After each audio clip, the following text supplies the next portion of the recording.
I'm an investigative journalist from Seattle. I work for the Post Millennial alongside Andy No and Jack Posobiec.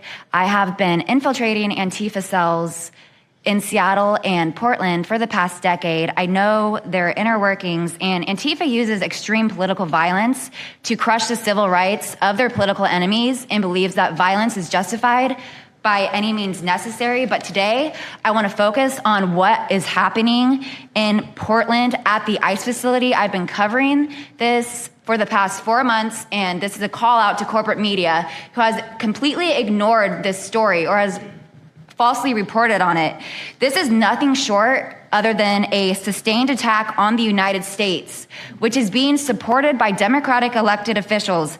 The Portland Police Bureau has completely abandoned several blocks outside the ICE facility, giving away their jurisdiction to a terrorist group who has spent the past 4 months harassing, assaulting, and intimidating anyone they perceive to be against their cause.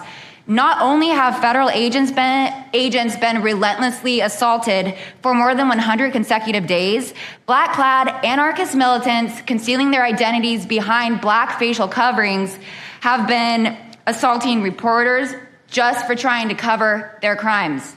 Today, I am sitting here with a black eye and a concussion after being violently hit in the face with a metal pole while reporting outside the ICE facility just this past week. After the attack, I immediately went to three Portland police officers who refused to detain the suspect. I took the time to chase down the suspect in the streets, had her held for 35 minutes. I was waiting for Portland police to come, and they never came. Some of us have been covering Antifa for 15 years and have never had anyone in a position of authority even acknowledge their existence.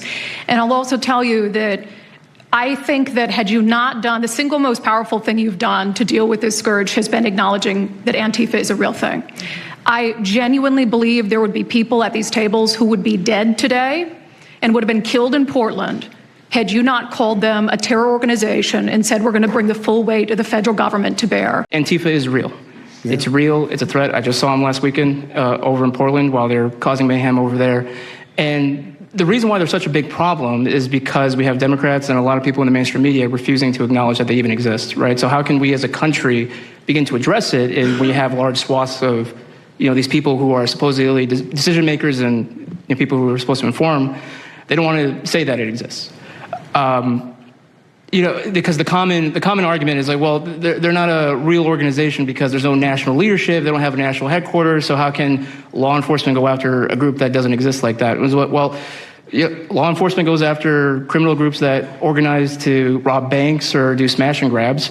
They don't have a registered LLC, they don't have official membership cards, they don't have a business address, but law enforcement still goes after them because they're working as a group. These people don't just show up, randomly at the same time to do the same thing, dressed in a very similar fashion, espousing the same ideology. And they say, well, it's an ideology. It's like, well, yes, it's an ideology because there's people alive, present, that believe in it, and they're acting on it.